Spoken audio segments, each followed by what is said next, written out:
আমার খুব প্রিয় এবং বন্ধু মানুষ। আমি একবার একটা বাসা খুঁজতে গিয়েছিলাম, ধানমন্ডিতে খুঁজতে খুঁজতে একটা বাসায় গিয়ে পেলাম একটা দোতলা বাড়ি। বাড়ির সামনে বেশ একটা পুরানো স্যাঁতস্যাঁতে জায়গা। ওই বাড়িতে ঢুকে পরে দেখলাম যে ওইটাই ছিল শীর্ষ নিউজের অফিস। শীর্ষ নিউজ বন্ধ হয়ে যাওয়াটা ছিল আমাদের জন্য একটা বড় বিপর্যয়। আজকে আমি খুবই আনন্দিত, যদিও অনেক বেদনার পাহাড় ডিঙাতে হয়েছে। আজকে শীর্ষ নিউজ আবার আসছে, শীর্ষ কাগজ আমরা আবার দেখব। আজকের এই অনুষ্ঠানের যিনি প্রধান অতিথি আমির খসরু মাহমুদ চৌধুরী, ওনাকে আমি জিজ্ঞেস করছিলাম যে গণ অভ্যুত্থানের একটা চূড়ান্ত মুহূর্তে আপনাকে যে গ্রেফতার করা হয়েছে, এটাকে আপনি ভুলে গেলেন নাকি? কারণ আমাদের সমাজে সবাই নিজের কৃতিত্ব জাহির করে, সবাই নিজের কার কি অবদান এটা নিয়ে বক্তব্য রাখে, কিন্তু খসরু ভাইকে আমি কখনো দেখলাম না যে এই পরিস্থিতিতে কিভাবে তাকে গ্রেফতার করা হয়েছে, কিভাবে তাকে নিয়ে যাওয়া হয়েছে, সেই রাতগুলা, সেই দিনগুলো কেমন ছিল, এগুলো আমরা আজকে ভুলতে বসেছি।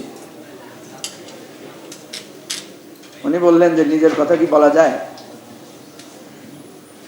চিফ অ্যাডভাইজারের সামনে আমি একদিন বলেছিলাম যে আপনারা যখন জুলাই অভ্যুত্থানের চিত্র আঁকেন,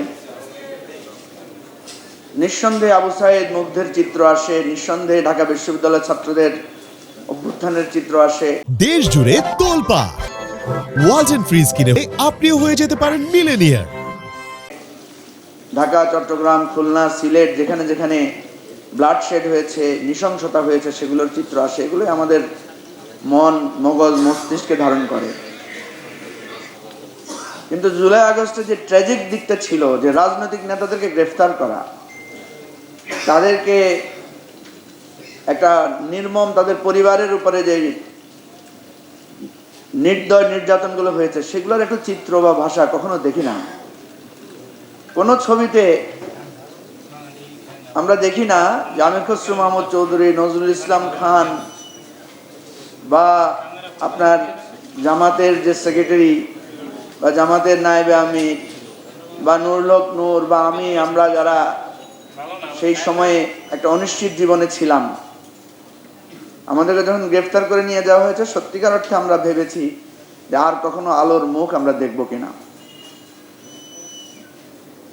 একটা জিনিস দেখেন, বিএনপির ব্যাপারে বলা হয় যে বিএনপি গণ অভ্যুত্থানের সময় কোথায় ছিল, অথচ আমরা দেখি যে বিএনপি যখন বলেছে যে এটা ছাত্রদের আন্দোলন, এটা কেন বলেছিল? যাতে ছাত্রদের আন্দোলনটাতে রং দিতে না পারে, রাজনৈতিক রং দিতে না পারে। অথচ আপনি দেখবেন তখন শেখ হাসিনা সবসময় বলেছে এটা বিএনপি জামাতের আন্দোলন। কি বলেন, ঠিক না? যদিও এখন দেখা যাচ্ছে আসলে বিএনপি জামাতের হাত ছিল, কারণ কালকে মনে হয় নুরুল হক নূর একটা মিটিংয়ে বলছিল যে বিএনপির নেতারা কিভাবে টাকা দিয়ে, অর্থ দিয়ে এই ছাত্র নেতাদের জন্য কিভাবে মোবাইল কিনে দিয়েছেন, কিভাবে ফ্যাসিলিটেট করেছেন। তাহলে এই যে রাজনৈতিক মারপ্যাঁচ দিয়ে এত বড় একটা গণ অভ্যুত্থানকে নষ্ট করে দেওয়ার, এত বড় গণ অভ্যুত্থানের অঙ্গীকার, চেতনা, স্বপ্ন, বাস্তবতাকে ধ্বংস করে দেওয়ার কাজটা হচ্ছে। ছাত্ররা হয়তো তাদের বুঝ কম, তারা হয়তো সব তথ্য জানেও না। আমি বহু ছাত্র নেতাকে চিনি যারা আন্দোলনে সম্পৃক্ত হয়েছে শেষের দিকে এসেছে, যারা সম্পৃক্ত হয়েছে হয়তো একদম শেষ দিন। এই আন্দোলনে বহু ছবি দেখবেন, তারা 5ই আগস্টে রাজপথে নেমেছে। যাদেরকে আপনারা দেখেন রাজপথে নেমে এসেছে, এরা যখন শুনছে শেখ হাসিনা পালায় গেছে, তখন বহু লোক রাস্তায় নামে আসছে। এই কথাগুলো কেন বলছি আপনারা হয়তো বলবেন, আপনারা আর কত এসব কথা বলবেন। বলতে চাই না এসব কথা, কারণ এটা আমাদের কাজও না। আমরা যে স্বপ্নটা দেখেছি, একটা কথা খুব কষ্ট লাগে, এক সময় কথা বলতে ভয় না ঠিক, মনের মধ্যে দ্বিধা থাকতো যে DGFI, NSI কখন রাত্রেবেলা এসে গুম করে, কখন আবার ফলো করে, কখন আবার তুলে নিয়ে যায়। এখন কথা বলতে ভয় লাগে যে কোনটা বললে না জানি ইউনূস সাহেব রাগ করে, কোনটা না বললে জানি বিএনপি রাগ করে, একটা ঝামেলার মধ্যে আছে। আমরা যারা মধ্যপন্থে আছি তাদের জন্য মহাবিপদ। কারণ আমরা দেখতে পাচ্ছি এত বড় একটা বিজয়ের পরে আমাদের সকলের মধ্যে একটা অস্থিরতা কাজ করছে। আমরা চেষ্টা করছি এই অস্থিরতাটা দূর করার জন্য, এবং এই অস্থিরতা যদি দূর করা না যায় তাহলে আমরা গণঅভ্যুত্থানের ফসলকেও ঘরে তুলতে পারবো না। আমি প্রফেসর ইউনূসকে যতটুকু পড়েছি, উনি আমার শিক্ষক, সরাসরি না, আমার বিশ্ববিদ্যালয়ের শিক্ষক, যতটুকু পড়েছি উনি অ্যাজ এ সিম্বল আমাদেরকে হেল্প করতে পারবেন, কিন্তু আমাদের যে ক্রাইসিস এটা উনি খুব ভালো করে হ্যান্ডেল করতে আমার ধারণা উনি পারবেন না। এটা আমার উপরে কেউ রাগ করলেও কিছু করার নাই, এটা আমার স্পষ্ট আমার ধারণা। এখন আমাদের কাছে কোনো বিকল্প আছে কিনা, যদি বিকল্প না থাকে, দেখবেন আমাদের অনেক ড্রাইভার যারা আছে এখানে, যারা আছেন যাদের ড্রাইভারের উপর অসন্তুষ্ট, কিন্তু ড্রাইভারকে ছাড়তে পারি না আমরা, কারণ আমার কাছে আর বিকল্প আর একটা ড্রাইভার খুঁজে পাবো না।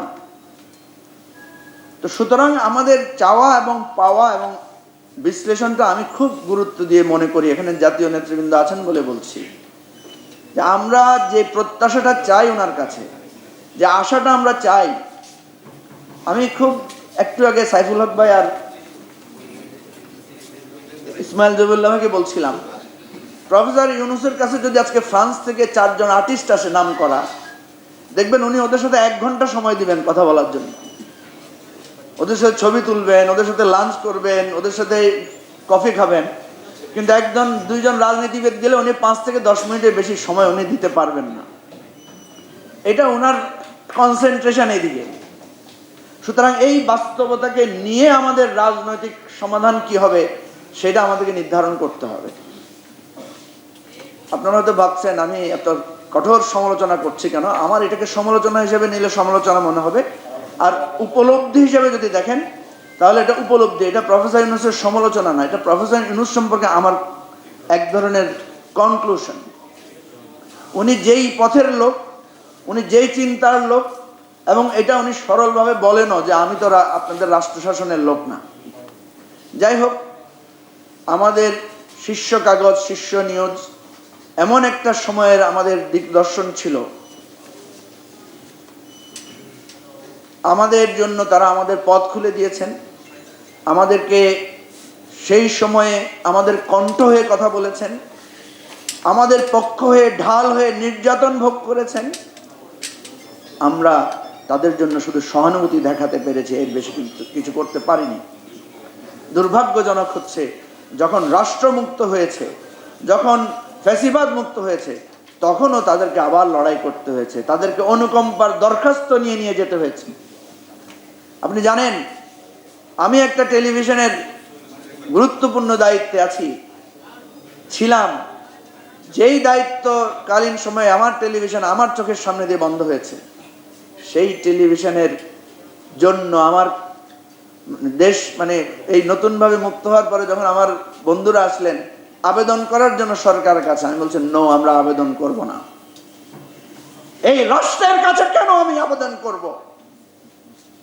এই রাষ্ট্রের জন্য যে রক্ত দিয়েছে, যে জীবন দিয়েছে, সে তো ফকির না। আপনার কাছে কি আবেদন করবে আপনি তার ঘরে ত্রাণ পৌঁছে দেবেন?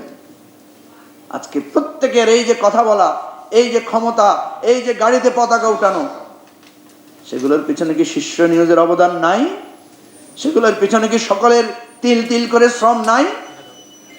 রাষ্ট্রের উচিত ছিল কাছে এসে ক্ষমা চেয়ে লাইসেন্স ফিরিয়ে দেয়া, ক্ষতিপূরণ দেয়া। আমি আজকে এখান থেকে দাবি করছি, শীর্ষ নিউজ, শীর্ষ কাগজ, দিগন্ত টেলিভিশন, আমার দেশ সহ যত টেলিভিশন বন্ধ হয়েছে, পত্রিকা বন্ধ হয়েছে, যত কর্মীরা, সাংবাদিকরা নিগৃহীত হয়েছে, প্রত্যেককে রাষ্ট্রের পক্ষ থেকে ক্ষতিপূরণ দিতে হবে।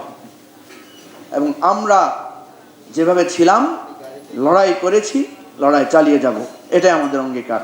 সবাইকে ধন্যবাদ। আসসালামু আলাইকুম।